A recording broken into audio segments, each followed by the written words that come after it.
All right, you can start. Okay, thank you, Gustav.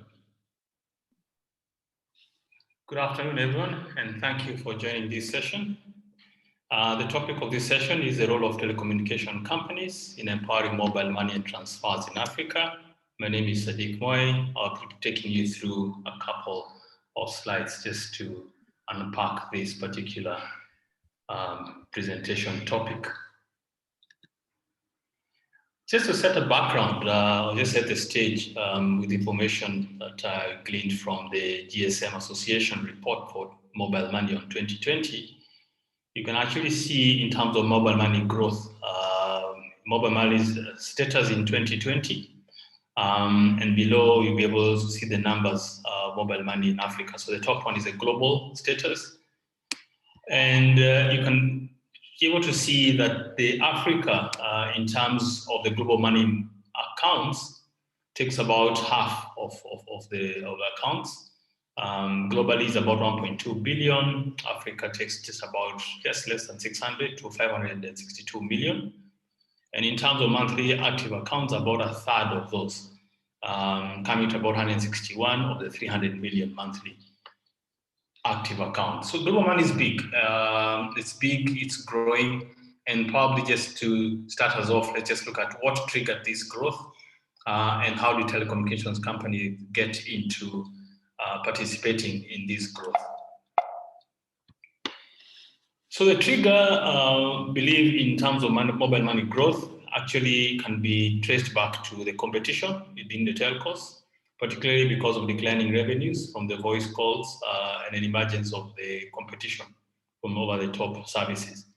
So that triggered, finding a way out, of course, for the telco companies how to grow your revenues, and the fact that also the mobile phone penetration in Africa considerably grew to the extent where it's almost an average of 80% compared to banking, where the penetration is approximately about 40%. So these two factors really set the stage and the foundation for the mobile money. And the mobile money wallet platform, the technology used to be able to secure and to support the transactions, unlocked huge business opportunities for telcos, and more so now for fintechs. The fact that the telcos with a great reach in terms of local markets, strong partnerships, and then the minimal restrictions and then time to market further just encouraged the growth, particularly around the collaboration when the banks, governments, and also regulators started coming and taking a strong look and participating in the ecosystem. I think the previous speakers, Martin from Bank D and I think Kenneth from NetBank, talked about the banks and the partnerships that are actually ongoing between banks and telcos.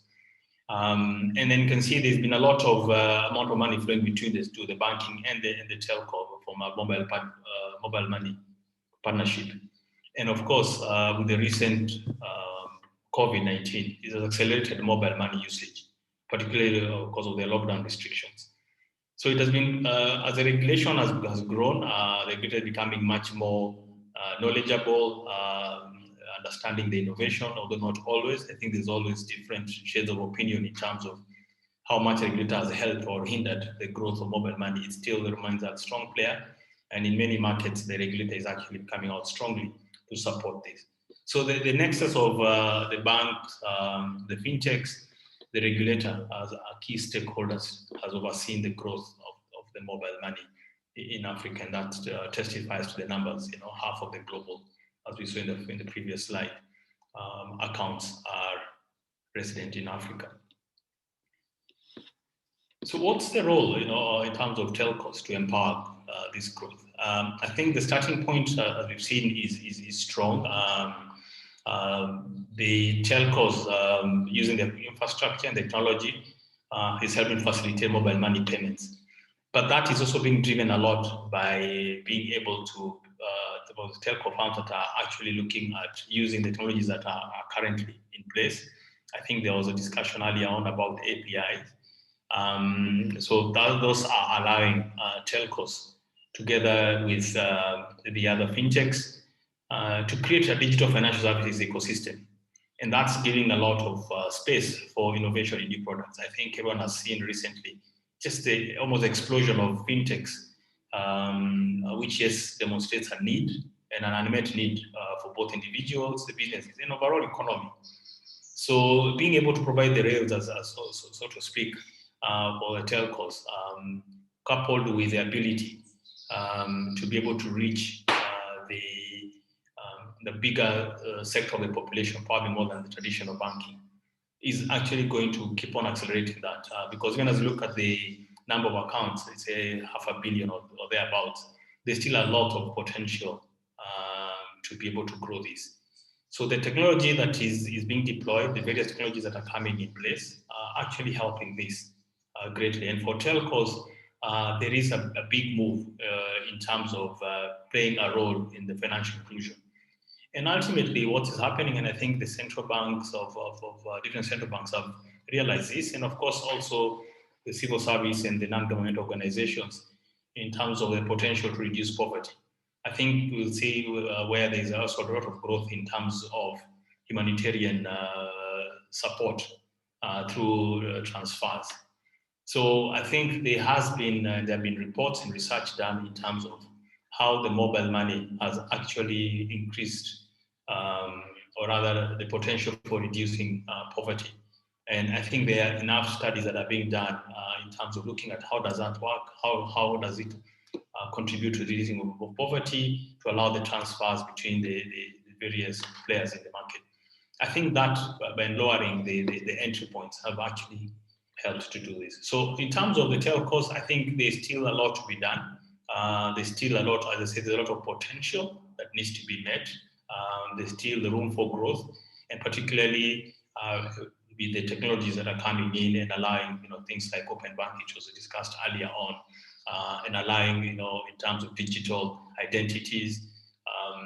These kind of technologies are helping to actually lower the barriers of entry and allowing more and more people to participate in the economy by able to extend other services, financial services, be it insurance through microinsurance, or even be it through credit.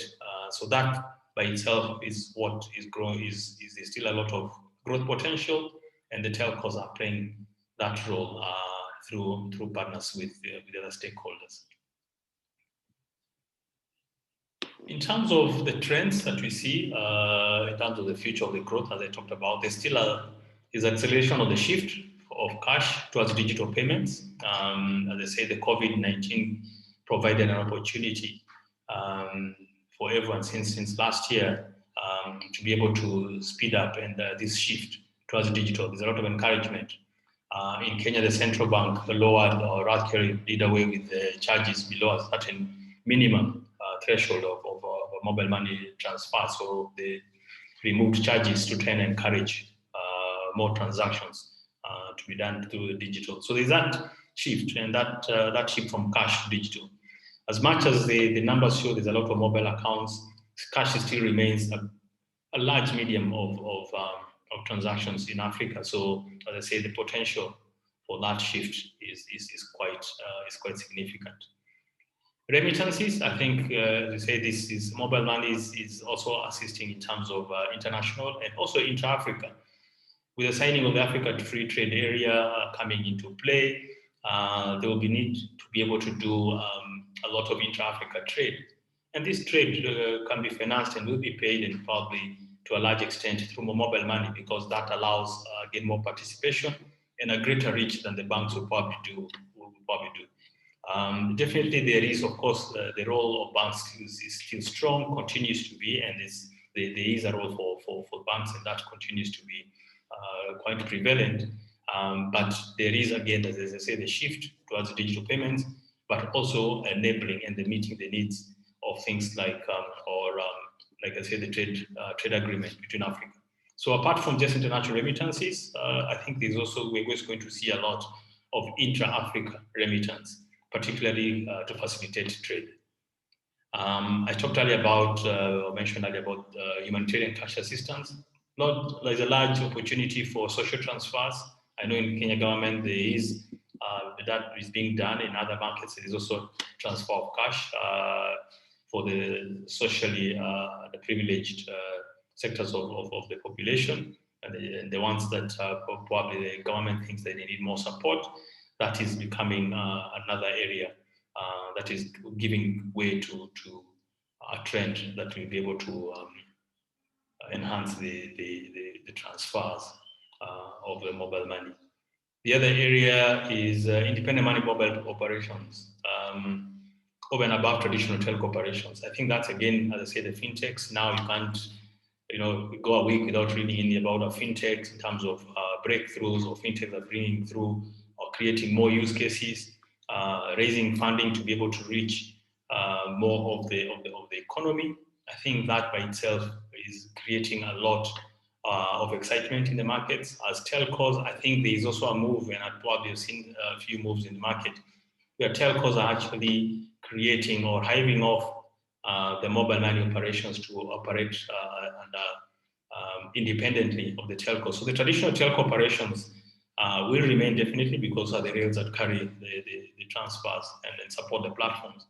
But more and more, I think we will see a trend of more telcos creating mobile money departments or independent units to be able to focus on this growing trend, and of course the growth, meeting the growth potential as we mentioned. And then of course there is the over-the-top players getting the mobile money space, and here I've just brought an example of WhatsApp Pay. There are many other examples coming in to play. So again, as I said initially, we started about the competition between that kind of led for telcos to actually look at exploiting the mobile money platforms because of also pressure from the over-the-top providers. But again, that is still continuing. But I think what we probably see looking ahead, particularly if the telcos start creating more and more independent units, is more collaboration between these players. And in any case, the more the players there, I think the ability to be able to be better regulated, provide choice and competition, I think that is always good for the customer at the end of the day. So we really see, these are what I would pick up as a trends that are for the future growth of mobile money. And of course, being able to ride the wave of the new technologies coming in. And that is something that will continue, and telcos will continue exploiting that to be able to create and meet the demands of the market. Lastly, just thought this will leave you this with you in terms of just what's cryptocurrency revolution. I think there's been, the jury is still out in many fronts in terms of whether it's there to stay or not to stay, or how does it going to play a role in the kind of expanding the digital financial services ecosystem. Cryptocurrency is an area where I think it's growing rapidly. But as I say, Africa is a young continent with a young and tech-savvy population. So cryptocurrency, becomes then almost a natural area or a natural point where the youth will gravitate to. We're still watching this space to see what it can offer. But of course, there are enough examples that show that cryptocurrencies, of course, are here to stay. But how do telcos and through the mobile money platforms, how they bring this to fruition is still something that I'm sure a lot of telcos are thinking about and working on to see how they can actually leverage on this. But I think, all in all, I think the future portends well for the mobile money. Telcos remain providing the rails for this. But as I say, there's a lot of stakeholder movement in terms of partnerships, collaboration, the technologies that are coming in to be able to enhance this. So I think the future looks good and bright, and there's still a lot more, I think, to be done until we're able to get financial inclusion levels that are on average across the continent, are high enough. At the moment, there are various percentages in terms of financial inclusion in different, parts of the continent. But I think that is going to, as the more and more players get into this, I think we'll definitely stand to see a gain in terms of financial inclusion, and of course the attendant benefits coming through people participating in the economy, facilitated by ability to be able to access financial services. That's what I had to discuss today. Happy to take any comments, any questions, but thank you so much for listening to me.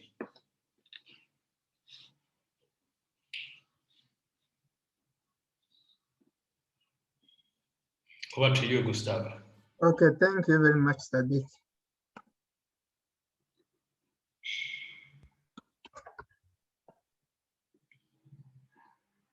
Any question? All right, thank you very much for your presentation. Thank you, and have a good day.